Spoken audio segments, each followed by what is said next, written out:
everybody. We're going to give you a few minutes to roll in. We got a big crowd tonight, so we're going to give you a couple minutes to come in here, but welcome. Full house. Yep. There's always a popular subject here. Fun subject, at least as far as I'm concerned. So just give us, and this is our last, might say, big event, Peg, of 2022. Wow. It's our last rodeo, buddy, right? Some solo mission tomorrow. Yep. Little break for Matt and Peg from the webinar circuit. Sad. Good luck getting through, everybody. Stay strong. All right, I'm just fixing our chat. Everything should be good there. Looks like we should be good on our subtitles. Yeah, while we're waiting for everybody to come in, why don't you just pop in the chat the year of your child that you're on here for, when they graduate. Is it 2023, 22? I'm not 22, 24. Yeah. Kind of as suspected, right? Mostly 23 parents, as tends to be the deal. We got a lot of multiples here. Peggy is a proud mom of her twins. I bet we generally have a lot of twins in the crowd. I bet tonight's no different. And then we got some go-getters here, 24, 25, 26. So that's good. I mean, and even in the focus tonight is really on, for those of you that are the wolves at the door here, right, for class 2023, and we're like in it, right? You guys have got some of these awards back yet, right? We're in the early stages. That'll continue to happen over the weeks and months. But even if you're ED triplets, baby, how about that? There we go. Oh my gosh! Class of 2028 here. We got a real go-getter, a real teacher's pet in the crowd tonight. And then but even if you're not 2023, if you're not in the middle of this, living it right now, this stuff's still gonna be helpful to hear, right? And we are going to talk some kind of overall philosophy and strategy and how this whole thing works. We'll do our very best. So I guess without further ado, Peggy, we'll kind of dive in, do intros. I'm Matt Carpenter. I'm here just north of Boston. We're pretty proud to represent College Aid Pro. Peg and I collectively been doing this for a very long time, approaching 40 years if you add us up together. So I like to think we're great resources. We love what we do. It's all I've ever done my entire career. It's the only kind of professional language that I speak. We're out here doing this every day and trying to help families navigate this thing the right way and have as good a result as you can possibly have, and do everything you can do to stack the odds in your favor. And we think a great way to do that is just by creating transparency in this process. How does it work, and how should you specifically navigate it based on your unique situation, right? And so that's what we're all about. That's what we'll coach you up on tonight. Obviously, we're pretty specific with tonight's topic, the appeal process. Please, let's make this interactive. Put your questions in Q&A specifically. Let's bring your case studies. If you got accepted and said, hey, here's our situation, we can get fairly specific. And I think you'll leave here with a pretty good understanding of how this whole thing works. And if you want to leverage us on your team, having be an extension of your household, we'll talk about how to partner when we leave here. And we have, I think, the best team there is that does this. We have currently employed financial aid directors at colleges, Harvard, MIT, Denison, to name a few, that we have on our team, right? That you can meet with or leverage or whatever. So, we got the secret sauce, we think, in some very, very unique perspective. So, over here across from me on the screen here is the fairy godmother of financial aid herself. That's Peg Keough, who's out in the Seattle area. And Peggy, I'll let you introduce yourself and share a little bit about your background, and then we'll dive in. Yeah, so I started doing this from the financial industry, and have twins, as Matt said. So I get where all of you are with your triplets. That would be hard, but twins, I didn't think were too bad. But so kudos to you with the triplets. But I get where you are, and you'll make it through. It's the more you know, and you're going to learn a lot tonight, the less stress you'll have. And this is really a fun step in the process because your kids are getting in. This is a good part, right? So I've been doing this since my kids hit high school. I started focusing just on this, started my own business, and then joined College Aid Pro a couple years ago. So it's what gets me out of bed, helping families, impacting families. And it's really great to see how many people we've supported through the years. So one thing is I see questions already coming in the chat. We love questions, put them in the Q&A. So if you put it in the chat, can you just copy it over to Q&A? It gets captured and you can be anonymous. And then Matt and I don't have to look in a million. That's where we're going to live, guys. So please put the questions in the Q&A. If you've already popped them in the chat, copy and paste them over to Q&A. If you got to dip out early, your buddies that couldn't make it tonight will get to benefit from that as well. We're not going to be able to get to every question tonight. We're going to do our very best. Peg and I will be working our butts off to get to as many as we can. It won't be everybody, right? But we'll talk about, and for those of you, for my fans out there, for our fans out there, we always like to reward those folks that attend in live with us and do kind of a tonight only deal. So we'll have that, and we'll talk about that at the end tonight. And again, I don't know if we mentioned this is being recorded. You will get the recording and the slide deck tomorrow. So rest assured there. So let's do it. Let's get cracking here. All right. So we are, I don't think we even mentioned it, but we're College Aid Pro. And this really is our mission, to end the student loan crisis, really by empowering families, by empowering parents to shop smarter for college. And the only way to do that is to be an informed consumer and understand this process. And this appeal piece, this is just, you're getting close to the end for senior parents, but it's just as important as the other stuff we talk about. So there we are. Let me turn the Bonnie and Clyde, a happy couple. All right. Take it away, Carl. Yeah, sure. So if we probably pinged you today. So for those of you that are relatively new to us, this is our platform. That's kind of the foundation of everything. And, where it's most important for you guys is that it answers what I think is kind of the first question: where do we even start? So this is going to instantly tell you what's your financial aid eligibility, what's your EFC, how much of the colleges that you're considering actually going to cost you, right? And where are you going to get scholarships, how much, at which colleges. So set up your free account. At a minimum, set up your free account. It's mycap.collegeaidpro.com. We got the link in the chat there if you haven't already, because that's where, and we'll be in and out of the platform tonight as we're coaching you guys up. But this is where you want to start the process. And I'm stoked to show you the feature that's going to be live any week here, right? It's going to be right in and around the new year, where you're going to be able to upload these offers that you're getting. And we're going to tell you, did you get a good award for this from this college? If you didn't, how much more should they have given you? And you're going to leave here tonight with a clear understanding that it's a very, very common practice that colleges will under award families, right? And how do families know this? They don't, but we do. So that's why we want to leverage the technology here. And again, we'll get in there. But if you haven't set up your account already, do it right now. So you can follow along with us tonight here. So back to you, buddy. All right. The questions are rolling in. Get working there, Carp. I'm diving in right now. Okay. So let's talk about, and I just answered a question saying I was going to talk about this. So I will. So what is this process that we're talking about tonight? So what happens is your child applies, you submit your financial aid forms, the FAFSA definitely, and depending on the school, you might be submitting the CSS profile as well. So they get that. Your child might get a merit award from the Office of Admissions. You might already have a lot of those. Some parents are already writing in and saying they already know about their merit awards. That's great.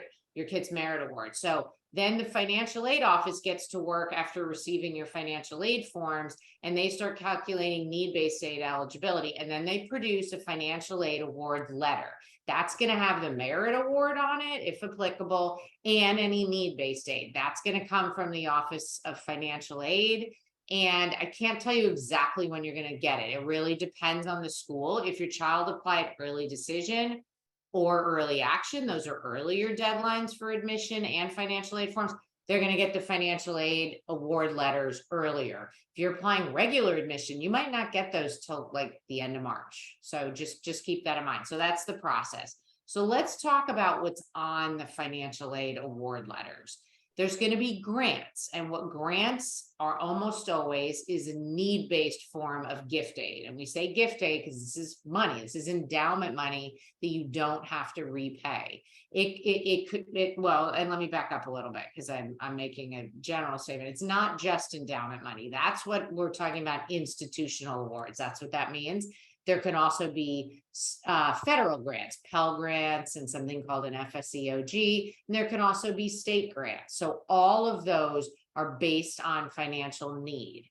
The second bucket of this gift aid, this free money, are scholarships. And typically when you see the word scholarship, that means it's merit-based, meaning has nothing to do with your ability to pay. Bill Gates's kids can get merit scholarships if they have good grades and test scores, or whatever the college is awarding it for, just not your financial need. Now, sometimes, just to be a little confusing, colleges will call need-based awards scholarships. So when we go through some samples here, I'll point out you really want to make sure you know if it's a grant or a scholarship, if it's for need or merit, because merit aid is offered for 4 years almost always. The next bucket is work study. This is need-based because the government is paying half the hourly wage. Your child applies for work study jobs. They're just not handed a job, but the government is kicking in on that. So that's why it's considered need-based. Your child can always get a job if you don't have work study awarded. And then that fourth bucket are loans. And what you're going to see on these forms are federal loans. And I'm going to show you an example. Sometimes colleges offer loans. It's not super common, but it's not super rare either. So you're going to see direct federal student loans, and you're going to see Parent Plus loans on these award letters. You're not going to see private student loans. That's something that you apply to outside. Okay, so now let's look at a few awards so you kind of understand how different these things can look. And I don't know if you've seen in the news, it just came out like last week. This has been going on for a while, but it's just hit the press again, how confusing these award letters are and how they're trying to get the government to make them more uniform. So we'll see. They've been talking about this forever. So this is UC Davis. So the first thing that they're sharing is up here. They're detailing what's called the cost of attendance, tuition and fees, room and board, books, transportation, all those fun things that total this big enchilada, which is about $60,000. Okay. Then they come down and say, these are your contributions. Well, the student self-help, that's what the student has to kick in. So that's really the student's part of the EFC. EFC is the amount the colleges think you can afford for 1 year of school. Then they lay out the other piece of the EFC, the 33,000 and change, and then that totals 36,276. So that's the amount they think this family can afford, and the financial need is the 23,231.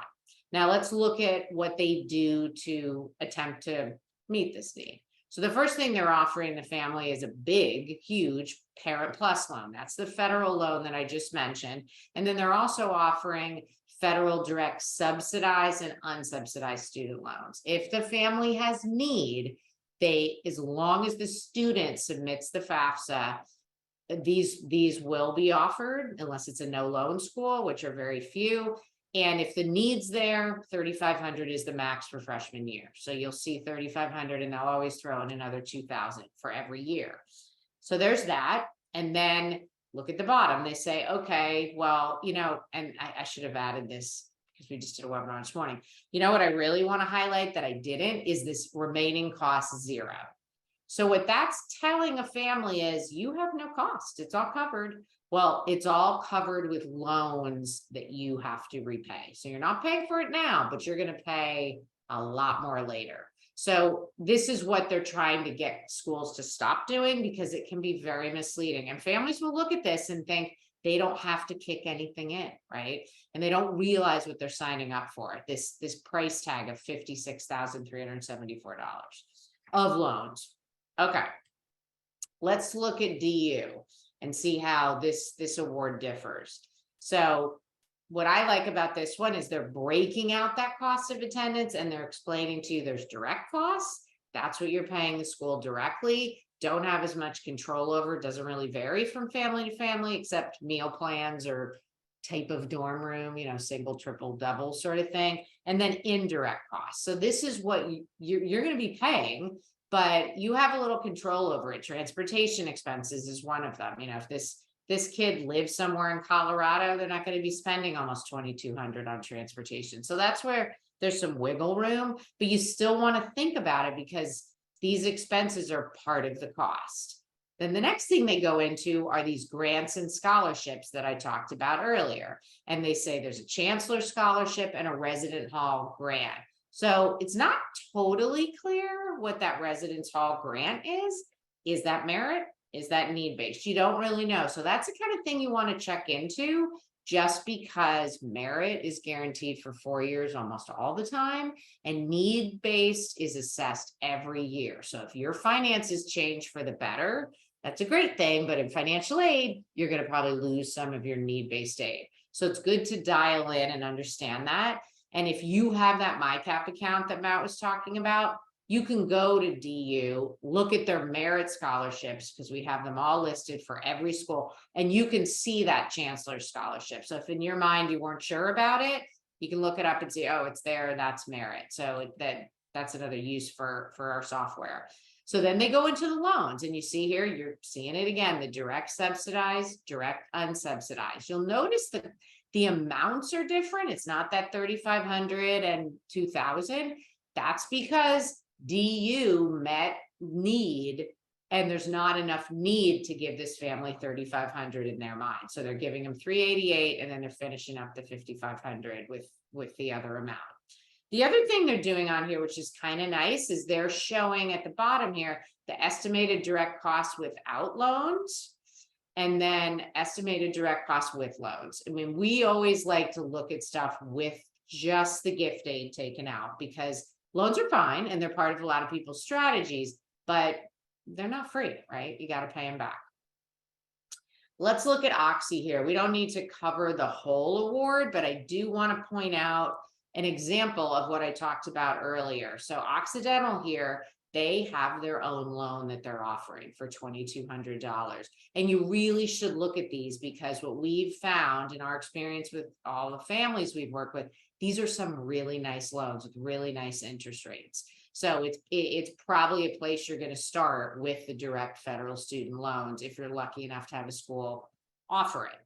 And then again, you're going to see here that they'll tell you they're not doing what UC Davis did and putting it on over here on the left, but they're telling you at the bottom that you are eligible for almost 48,000 of Parent Plus loans. And I'll tell you, the way that's calculated is they take their cost of attendance, they subtract anything they're giving you. So anything over here gets subtracted, and then whatever that difference is, that's what you can get in a Parent Plus loan.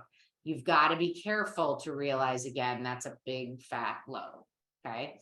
And it's some people can't afford to sign up for what they're signing up for. And this is for 1 year. So do the math. That's almost $200,000 of loans if you do that. Okay. Last but not least, we got Whitman College here east of me in Washington. So they lay out here, here's everything that they're awarding the student. 2 different scholarships. Almost definitely those are merit, but if you're not sure, do the digging. So, the achievement scholarship, achievement, tends to mean merit for sure. Then they're offering that subsidized, you notice they have the word Stafford in there. That's still a direct loan. You still see that word used sometimes because that's what it used to be called. And then federal work study, they put it right up there because that's, as I said earlier, part of need-based aid. Then they're detailing their cost of attendance for you. And then over here, this isn't very common. Whitman is known for being very transparent. You can even submit as a junior or sophomore, you can submit your situation to them and they'll tell you what they're going to award you. Not a lot of schools do that. So shout out to Whitman. But on their financial aid award letters, they're very open about their EFC, which a lot of CSS profile schools do not do. So you see this family's divorced. So you see a parent contribution, the student contribution, because students are always going to be expected to have skin in the game, even if they have no income or assets. And then the non-custodial parent. And then they do the math for you. That's your EFC. You might not agree with that, and there might be ways to tweak it, but they do the math and they say, that's your need. And look what they're awarding. They're awarding pretty close to that. Now there's a loan in there and there's a little bit of work study, but they're coming pretty close. So that's a pretty good award. That's giving you a lot of information that you need. And there's always other pages to these with some background, information about the loans and stuff. Okay. So real quick, and then Matt's going to go in and actually talk through some stuff and show you kind of solidify the learning by seeing in our tool.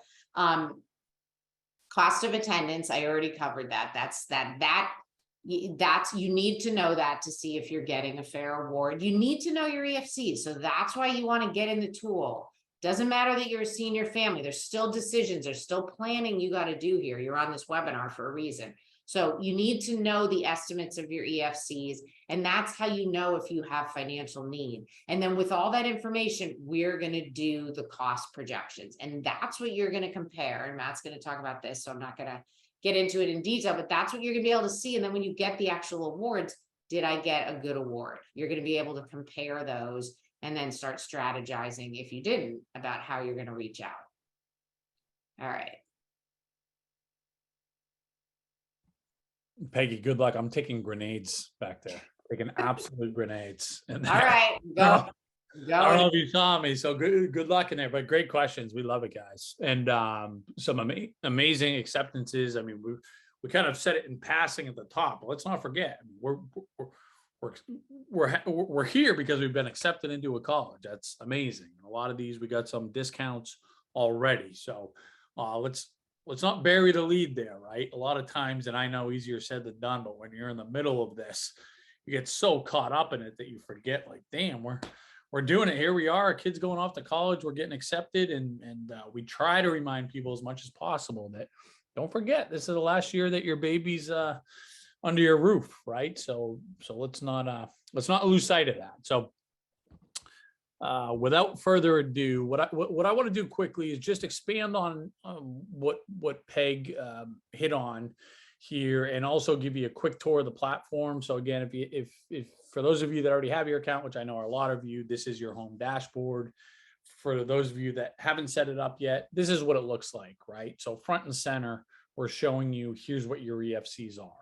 And it's not common knowledge. There's actually 3 different EFCs. There's 3 different formulas that any given college can use, okay? Most schools in the country, and just about every public school, uses the federal EFC. So they only require the FAFSA, and the EFC that's on the FAFSA is what they use. It doesn't mean that's all you're going to pay there by any stretch, but that's kind of the foundation for determining your need-based eligibility. A lot of private schools, a lot of name brand private schools use the institutional methodology. NYU would be an example here. And then you have a small percentage of colleges that tend to be some of the most competitive from an admission standpoint colleges in the country, the Ivy Leagues, for example, the Stanfords, Dukes of the world, that use something called the consensus methodology, which is kind of a subset of the institutional, right? So, and then of course, within each of these buckets, there's variations from one school to the next. Now, I'm telling you more than you need to know. We've done all that work in the background. It's all baked into the algorithm. What I want you focused on, especially as we're kind of anticipating, what are some of these schools actually going to cost us if we haven't got our full financial aid award letter back yet? This is what it's going to help you do, right? And this is this is a family with average income, average assets, Massachusetts, family of 4. And, they're going to have a more affordable option at Amherst College than they are the in-state state school at UMass Amherst, based on their EFC and based on how generous these colleges are or are not, right? So I want you to focus on, what are you going to actually pay at these schools, right? And if you want to drill down into the why, you can. So why are we getting a discount at Santa Clara, right? And if I click on any of these schools, it's going to tell me, well, here's how much you're going to get in need-based financial aid. Here's how much you're going to get in the scholarship. Peg mentioned this, but for every college in the country, we have every single scholarship that they offer, the qualifications for each, and we're really good at projecting how much is your kid going to get, right? And if we want, we can look at the why. Well, why are we getting a scholarship of X amount at Santa Clara? Well, we know what our GPA and test scores are if we're going to submit them here, and then we can see what the average test scores are, right, at any particular school. If we click on this financial aid tab, it's like getting insight into the college's business model, right? Not just what they cost, but what methodology do they use to determine need-based financial aid eligibility? How generous are they with need-based financial aid eligibility? Do they meet 100% need or close to it? Do they give merit? How much merit do they typically give? Right. So you have all this baked in here. I would say or speaking for myself, what I'm probably most fired up about, and it's something that we've had a ton of fun working on and behind the scenes, and we're going to go live in the next couple of months. But right now, and a lot of I've been getting your comments, you're already getting accepted and you're already uploading your financial aid award letters. Hopefully we drilled home the point when Peg was walking you through each of those offers from those colleges. They're confusing. They're hard to translate. So you can upload your offer here, right? And if we put in Santa Clara, if and when we're accepted, we have this and it's not live yet. It's a little bit more of a manual process today at the moment. It's still valuable, but it's a little bit more manual. But you can upload the offer, right? And we have this technology that's basically called an OCR that it reads your award letter and translates it in what we think are much more layman's terms. Here's the cost of the school. Here's what they're giving you in need-based financial aid. Here's what they're giving you in scholarships. Here's the difference that you're going to owe. So it's going to translate it. But the coolest part, guys, the really, really cool part, we're going to say, did you get a good award? Okay, you got into Boston College. You got this offer. Was that a fair award for you? Nobody knows that as a consumer. They don't know, right? It's the colleges that have all the power here. Basically until now, to be frank with you guys. So that's what we're really, really psyched about for this part of it, where we're going to tell you, hey, Boston College under awarded you by $10,000. And I'm not choosing that number at random. That's common practice for Boston College. Amazing institution in my backyard here. I'm a big fan of the school. It's an incredible school. But it's very common for them to award people about $10,000 less. Nobody knows that. They don't know that as consumers. We do.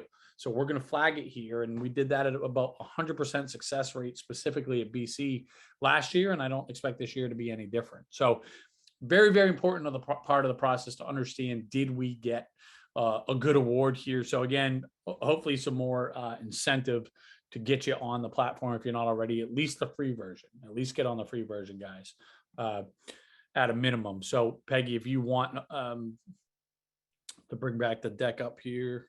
Yep, I'm just finishing a question. And yes, everybody, yes, again, you are getting recording. Somebody put that in. Yes. We're not going to leave you hanging. You get your recording. Okay. So now we've talked about this. So let's talk about appealing. And I was just answering a question, and this will be better because I can talk through it. But he was asking about state schools in Albany and Binghamton. So in general, and this is a pretty good generalization,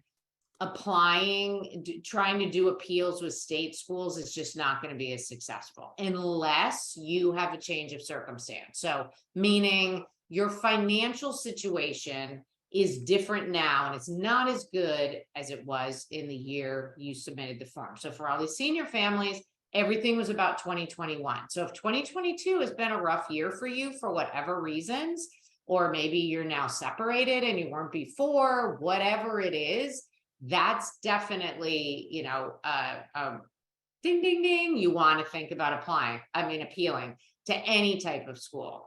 But if your life is the same, nothing's different, you haven't taken like a big one-time distribution or had a big capital gain, you're probably not going to be successful with state schools. That's just a generalization. Does it happen here or there? Of course, but in general, no. Private schools, on the other hand, it's a different ballgame. If they're competitors, and Matt, I think, might have even already touched on this, and people always ask us, how do you know if they're competitors? Well, you want to look, and we have this in our software. What are the kids what's their sweet spot of the kids that they're looking for as far as an academic profile? If your child fits in that, or your child's higher than that middle 50%, that's an indicator this school is going to want your child. And with competing offers with schools that have similar admission profiles, that's a good way to approach it. You can do it with state schools, but it's very effective with private schools, because they're thinking about, well, if we don't give this student, this family, more money, they could go down the road, right? And it's all about net revenue for these colleges. So private schools, much better opportunity. And again, if anything's changed, and COVID is a big thing that's still around, unfortunately, and it's, not the best for some people in their financial situation. So this isn't a time to be shy about that. This is when you want to open up to the colleges and really give them a good feel for what's going on in your life financially. If you took a retirement distribution, if you are divorced or separated, remarried, all of those things, it gets really complicated at certain colleges, how they're figuring out what you can afford. Sometimes they're not always doing it the right way. So it's a good time to get some counsel, to get some guidance from us, to kind of get your ducks in a row around this stuff. That's where it says IM and FM schools. The IM is the institutional methodology. So those are the schools that are requiring that CSS profile. There are some FAFSA schools like Chapman in California, really popular school that requires the FAFSA private school, and they entertain appeals. All these colleges, as of next year, they have to entertain appeals. Doesn't mean they have to give you money, but they have to entertain appeals. Also, if you're a business owner, you're going to be uploading, depending on the school, your tax returns, and the colleges are going to be going in there and throwing out expenses and kind of figuring out what matters and what doesn't from their perspective. And that's something that you want to understand what they're doing and potentially push back on some of it so that you can get a better package. And we're going to talk about the best way to do that. It's not negotiating. All right.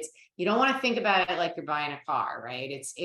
You're talking to the colleges and you're trying, your child really wants to go there, and you're having this civil conversation with them. Okay.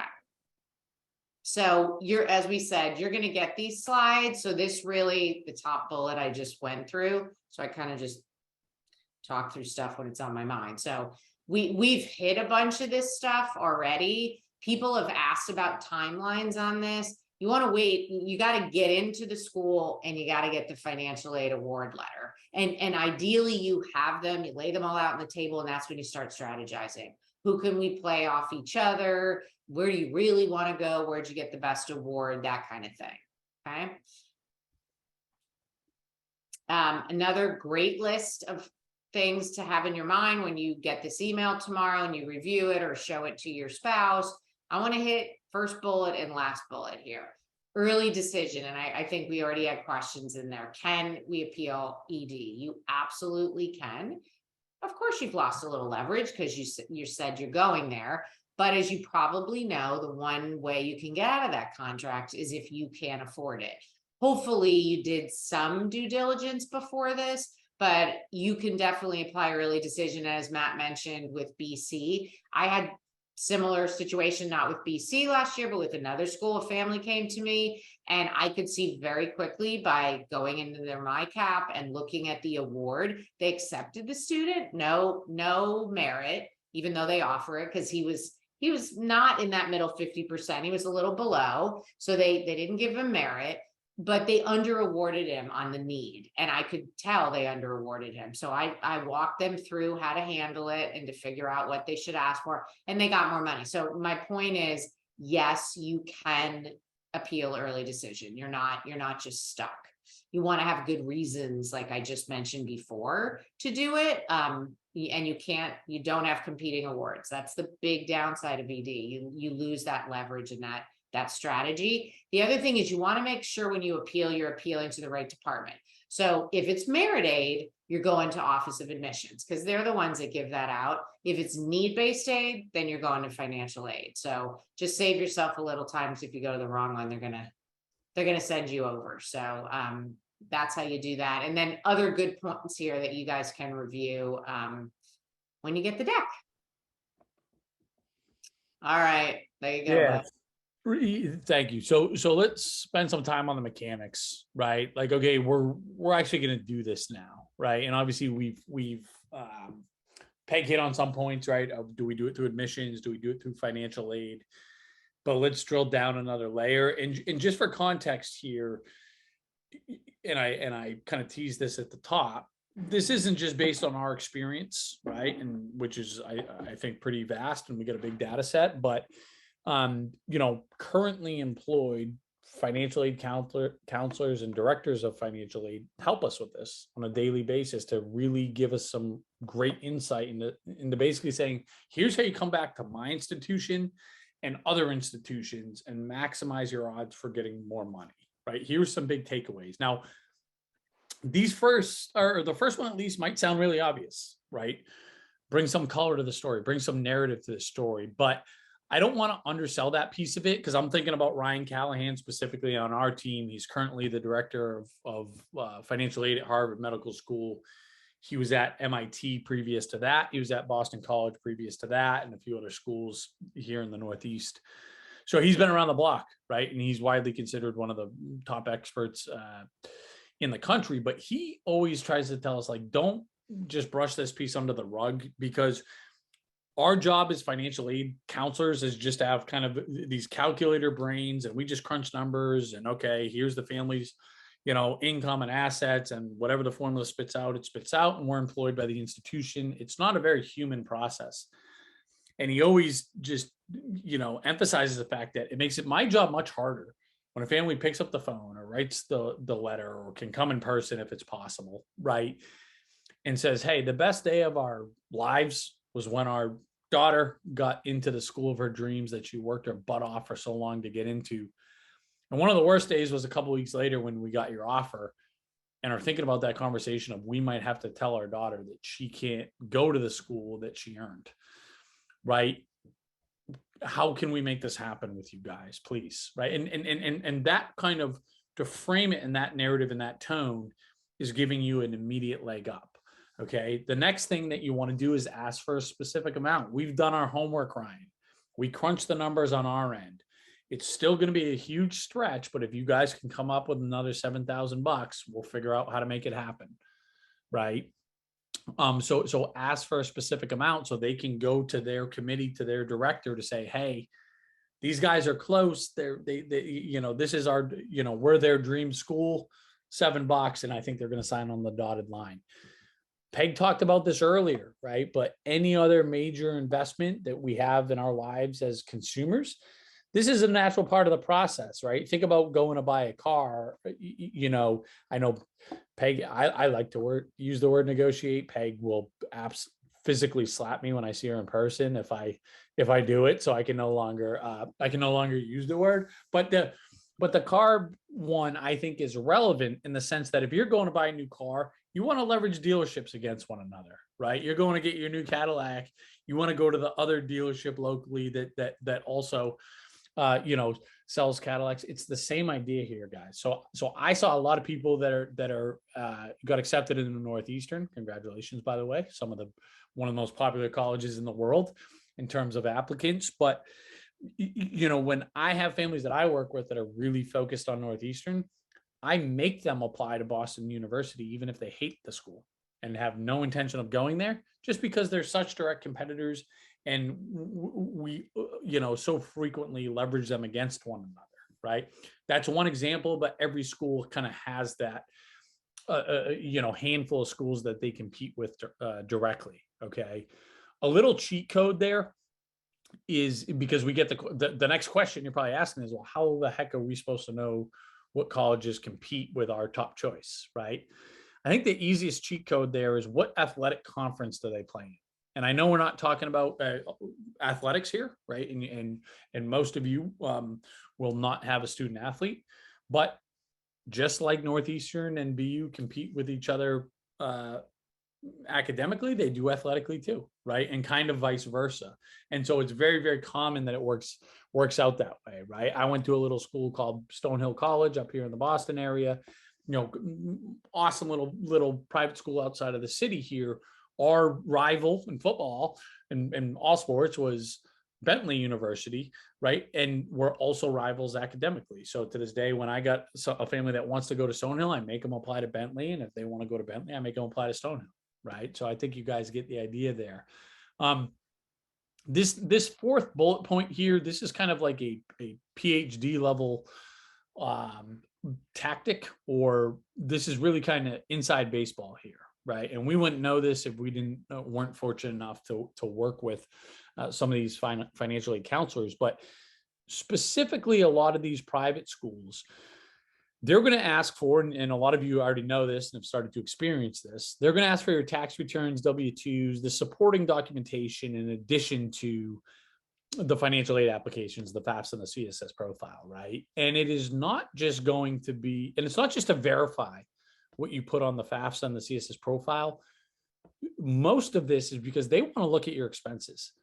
And oftentimes, it is very, very frequent that they're going to challenge these expenses, especially if you're a business owner, especially if you're a property owner, right? They'll challenge anybody's, but especially if I can almost guarantee you, if you're a property owner, you're a business owner, and these colleges are looking at your expenses, they're going to make some of their own assumptions, right? So they're going to say, oh, you're a property owner and, you wrote off depreciation.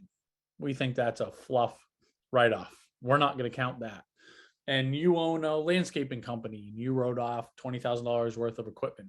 We think it was actually only $10,000. They're making all these assumptions, and they're way tougher than the IRS. I'm just telling you that right now in general. And they're adding those expenses that they don't count back onto your income, okay? Which is going to give you a higher EFC and allow them to justify giving you less in need-based financial aid. How are you supposed to know all that? You're not. You had no idea, right? I'd be shocked if this was kind of common knowledge to anybody, right? You have no idea. So you want to ask these institutions specifically, did you not count some of the expenses that the IRS did count on our tax returns? And did that negatively impact our financial aid eligibility? Because if you can catch them on this, you have very, very high odds of having a successful appeal, right? So this would be part of that conversation with these specifically financial aid offices. This is something that's happening with financial aid, not with admissions, right? So this is a need-based financial aid award argument as opposed to a merit-based scholarship argument that happens with admissions, right? And skipping to that piece, especially for the admissions, when we want to increase merit awards, we want to have the student leading the charge there. We want them to be the voice, right? They're the ones that have the relationships with these admissions counselors. They're the ones that are going to be going to these colleges. And it's the colleges that want to see the students beyond the parents, right? That have the, legitimate demonstrated interest. Okay. So it's important that students have a voice in this outside of the really nitty gritty financial components potentially. That makes more sense to come from parent or parents. Okay. And then pretty obvious tactic here, number 5, being persistent, right? And Peg talked about this already, but there is, what is it? Sugar works better than vinegar, I think, or something to that effect. I would agree with that. And again, like you have to look at it from their perspective, these financial aid counselors and admissions counselors' perspective. They're looking at it going, do I want to work with this family for the next 4 years? And if the answer is no, they're not motivated to get you more money, right? So that's why it has to come from this place of, we want to work with you to try to find a way to make this happen. Please help me make this happen. And here's what we're asked for. So there's nothing wrong with being very persistent, but don't be a jerk. That's strong arming these people is not going to be a successful tactic. I know that that's a successful negotiating tactic in some cases. It's not. Yeah, like when you're buying a car, you do that. That's why. That's right, Peggy. That's right, Peggy. There you go. Full circle there. Full circle. So that's right. So and again, it kind of makes sense when you think about it. So. Yeah, so that's a big one there, Peg. I know you probably want to. Are they're keeping you busy back there still? I can see. Oh yeah, I'm not even putting a dent in this. Okay, Yeah, let me keep going here. Okay. All right, so I just want to show. Sorry, let me before you show this, Peggy. 2 things here of some consistent questions I got. Did you hit the ED? Did you hit that piece? I might have not been, I might have Being been able answering to questions. appeal with ED. Yeah, Yes. yeah. Okay, good. I talked Great. about when I helped a family. Yeah. Right. And the other one here is in terms of the timing, when do we go back to these schools? And this is really kind of, it depends, right? And specifically, what, how high on the depth chart is the school we're talking about, right? Is this a top choice? Is this a worst case scenario, we end up here type of deal?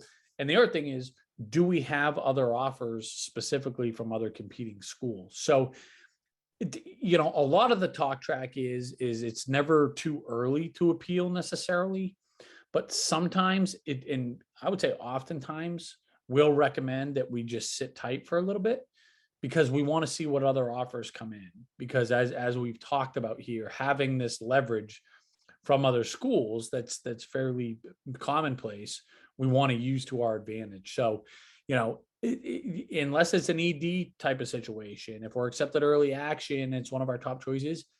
In some cases, it makes sense to pump the brakes to see some other offers, because that can maximize our odds of getting more money. So that's again, I think a great question that is nuanced, because it really does depend on the school, the situation, et cetera. Sorry, go ahead, Peg. Yeah. Okay. Okay. So let me just show you a quick example of an actual appeal from a few years ago. So this family, this was the award the student got. And I apologize, it's not beautiful, but I couldn't find the results are beautiful. This is a results-oriented business. Yes, the results are beautiful. The results. Thank you for that. Yeah. So this student first in got a provost scholarship. So that's a merit-based scholarship, $22,000. So that's some really nice money. You see unsubsidized loan. So no need was left at that point, because they didn't give, people have asked a bunch of questions I've answered in writing, but subsidized, the government is covering the interest until 6 months after graduation.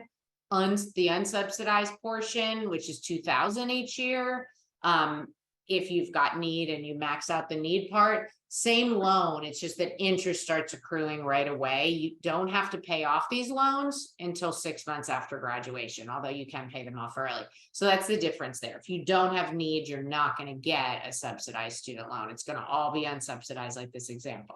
So this family, unfortunately, happened to get separated. So they were separated, but the year they had to report on, they were not separated. So I guided them through letting the college know, how do you do that? How do you do that the right way? And what they ended up getting was that same merit, but then they also got this Chapman grant and this on-campus housing grant. So that's need-based. And then another $1,000 for a journalism scholarship. So, oops, went too fast. Holy Toledo. What did I do? So get a grip, Peggy, get a grip. Geez, 22,000 of free money, and then they had 31,700. So almost $10,000 more. And if their finances stay the same, that's $40,000. So remember, if there's any change in your circumstance, definitely reach out. And if you've got some good merit awards, those are the biggies that can be very, very successful. Yeah, and I would say, I think a decent amount of families, probably a lower percentage, given that you tuned in tonight, right, have some trepidation about even asking, and will this reflect poorly on my child? Will the college be annoyed and think we're the squeaky wheel type of family? This is a part of doing business, guys. And again, we talked about the process in terms of the how.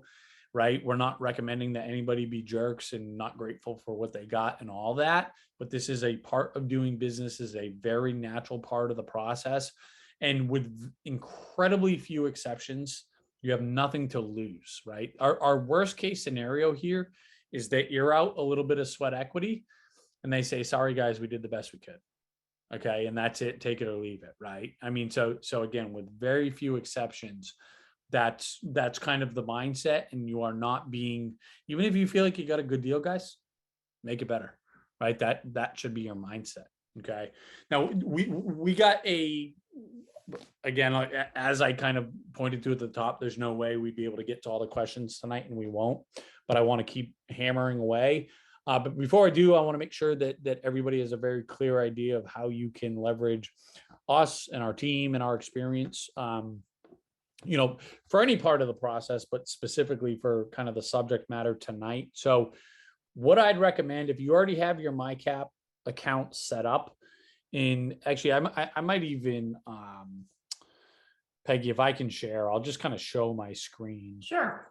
For what I recommend people do here. I'm assuming that I still got the right screen up, and I think I do, and I don't. Okay. Peggy gets mad at me when I mess up the screen, so I'm going to hear about that tomorrow. Sorry, Peg. But if you, what I'd recommend is one of two things, right? I think the thing that makes the most sense is book an hour with one of us. Again, you got the director of financial aid at Harvard, MIT, Denison, myself, Peg, and any one of us I would feel incredibly confident are going to maximize your odds of getting more money. Okay. So if you already have an account, just click up here and hit upgrade. If you're on the free account, it'll be upgrade and select the valedictorian option. And what'll happen with that is you'll get an hour with one of us, right? Specifically to talk about, it's your hour. So it's anything you want. If you haven't submitted financial aid applications, we can review your FAFSA, your CSS profile. If you're an underclassman, we can kind of assess where are you at today and what's your best go forward plan.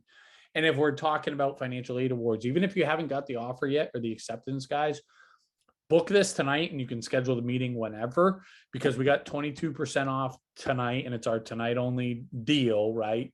So we reward the folks that show up live with us, right? So you'll get, for a little over $200, you'll get an hour with one of us and you'll have access to this platform for a year. Okay. I put the coupon code in the chat. That's what you get for putting up with us for the whole time. You, Peggy, they're fine with me. Okay. It's holiday 22 is the coupon code, right? Isn't that what it is? Holiday 22 is a coupon code. If you've already booked an hour, it'll say this up top, right, in your screen, talk to an expert. And if you haven't created your account, you go to mycap.collegeapro.com, select the valedictorian option. That's what you'll get. But here's what I'm gonna say on top of it. If you don't feel like, if you do this tonight, right, and this is being recorded, this isn't kind of a standard policy here. If you're doing this tonight and you book an hour and you feel like, you know what, I didn't get clear return on investment in that hour, it wasn't worth it, 100% refund, no questions asked. Matt told you so, here's the recording, whatever, and we don't fuss with that. We just, so that's the deal. So take advantage, guys, because me and Peggy and everybody on our team have some pretty amazing war stories. We're pretty good at what we do here. We have a pretty incredible network that we can tap, right?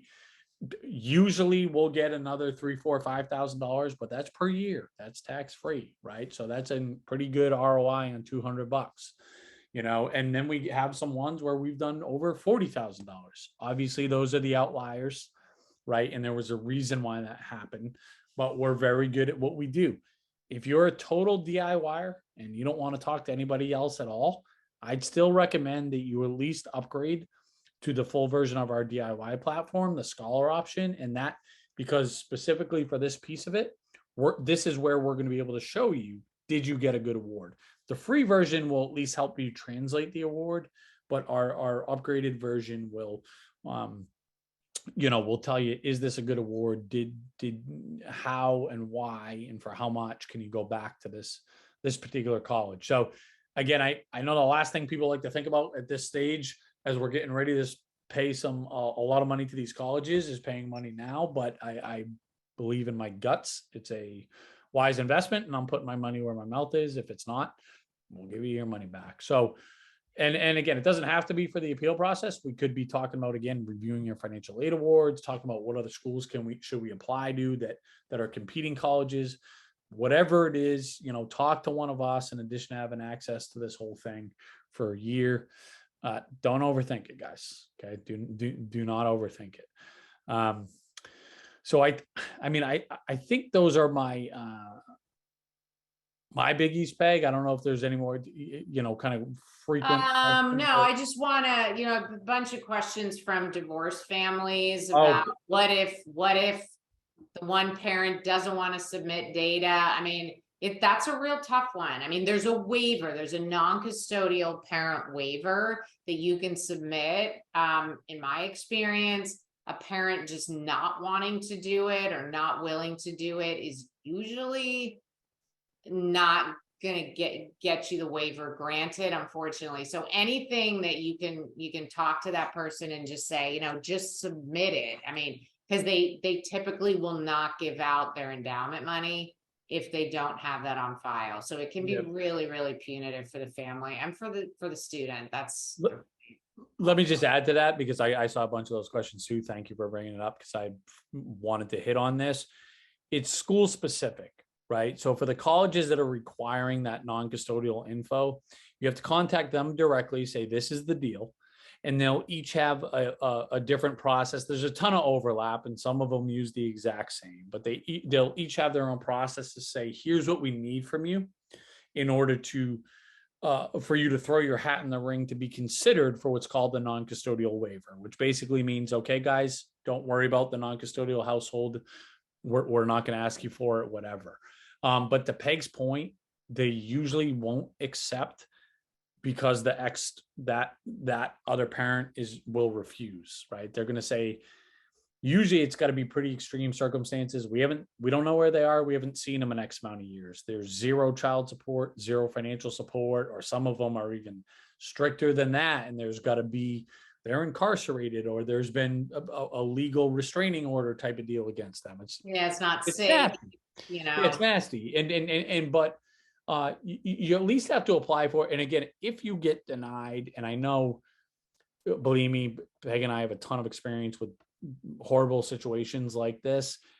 My talk track, because I've been in the middle of it many times, my talk track to even the most disgruntled parent is, this has nothing to do with your ex at all. We're only talking about your kid. That's it. Your ex is not going to see your information, because they're not going to see your information. It's a separate application that only the colleges will see. Right. So that's a big concern that I can alleviate.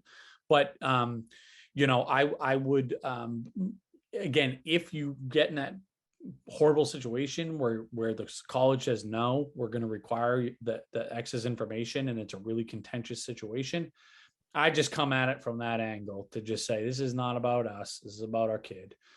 I'm sure if that's you, I'm sure you've said that about a bunch of things a bunch of times, but that is the talk track here. And if you have never had contact with a parent, you're definitely going to qualify for the non-custodial waiver across the board, but you got to jump through the hoops. So you got to reach out to the colleges, and it won't just be a phone call. It won't just be an email. They'll say, we need you to submit this application and sign it and all this. And, they have their formal processes in order to do that. And I will say again, it's one of my biggest gripes I have with this system as a whole. And if you meet with Ryan or Josh, they'll tell you this, that the colleges basically have the attitude that everybody is trying to screw them over type of deal, right? And all these divorced families are just trying to pull a fast one.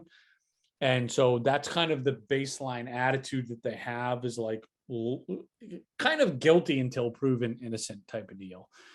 And so just be prepared for that. It's not a nice experience, I don't think. And if you've talked to any buddies that have been through that where you have to kind of air your dirty laundry to a bunch of strangers, it's not nice. But I think it's worth going through it with the silver lining being, if it goes through, these colleges could be way more affordable. So. Well, and it's, I always tell families in situations like that, if you cast a wide net, then you can see, I've got story after story through the years. Some schools really come to the table for kids, and then other schools don't. But if you have it, you cast a wide enough net, you can find a few that do. So, yep.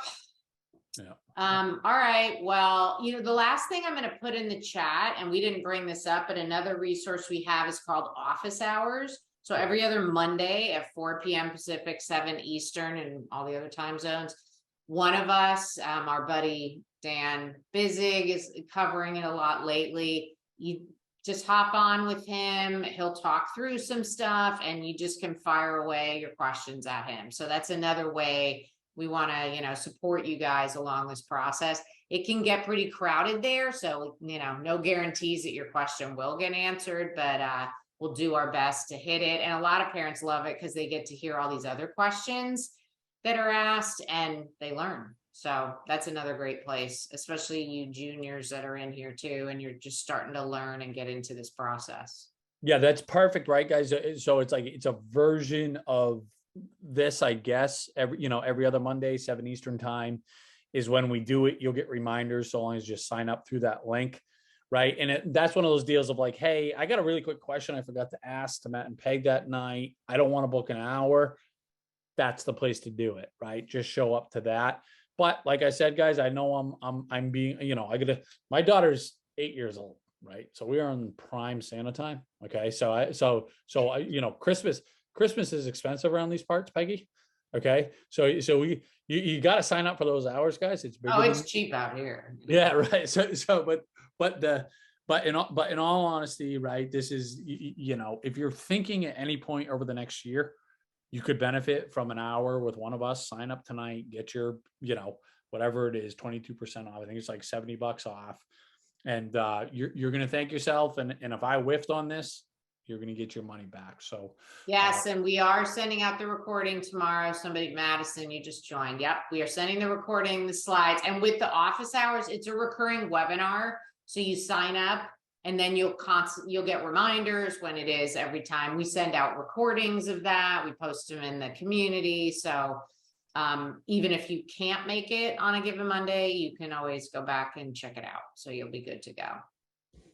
And just Peggy, like we always say, at a minimum, just keep engaged, keep paying attention to us. This is all we do. Like we were actually talking about, I think next week will be the first week we haven't done, Peg and I haven't done an event in like a year. Right. Something like almost a year. Yeah. Right. So this is what we do all the time, guys. And because we do love to do it, but I think we're pretty good at it and pretty good at showing people the path here. So just stay engaged with us in whatever way works for you. And I'm confident that'll maximize your odds of a successful end result here. So, and I'll put the link in here again. So to sign up, guys. Yeah, I just did it. Yeah. I just put the office hours in there. So yeah. I think someone was asking about, yeah, and for underclassmen, 100% an hour is worth it. Like it's because the earlier that you can get your ducks in a row here, you're greatly increasing your odds of having a better end result. You're also relieving, trust me, tons of stress. I went through this process with not, I had a few moments when I wanted to kill my kids, but not that much stress because we figured out what was going on, right? And then we set the stage for our kids. So that's the most important thing. I was just on 2 consults today and I said, now you're going to sit down with your child and talk through what we just talked about and set the stage so that when they get, this was a junior, but they get acceptances and, the more you guys know, the better you're going to sleep at night too. So It's an all giant win-win. So all right, we're getting, sorry, Peg, a few more of how do we sign up for the hour. I'm going to put it in here, mycap.collegeaidpro.com, and then select the valedictorian option and coupon code holiday 22, guys. Are you putting that in the chat? Yeah, I'm putting it. Okay, so I just put that in the yeah, just put that in the chat, guys. Yeah, you just create your account. And once you do your username and password, there'll be 3 columns. Valedictorian is the one on the right. Put in the coupon code and make your purchase. And then there's a few onboarding questions and then you'll be on your dashboard. And then there's a little button up there that'll say, talk to an expert, and you can book it when you want. There's no expiration. So if you don't have to book it tonight, but you want to grab the discount tonight, that's what I would recommend if you know you're going to need a meeting. So you're a used car salesman, Peg. You unbelievable. Leave these. I'm a Lexus salesman. I drive my Hyundai, but I'm a Lexus salesman. What can I say? I'm a real eyebrow. All right, yeah, guys. Well, on that note, have a very happy holidays. happy holidays, everybody. We appreciate you tuning in. I know a ton of people were giving us some very nice compliments that are paying attention to us a lot. So we're very grateful for you. We really are. We mean that are. very, very genuinely. And two other questions here. Yes, other kids get discounts, and if you have an underclassman and you do the year thing after your year anniversary, it's $4.99 a month if you want to stay on, right? And then it's a month to month after that year. So anyways, super grateful for you guys. Peggy, love you, bud. Last All one. right. Love you 22 too. together. Have a good one, guys. Guys. Bye-bye.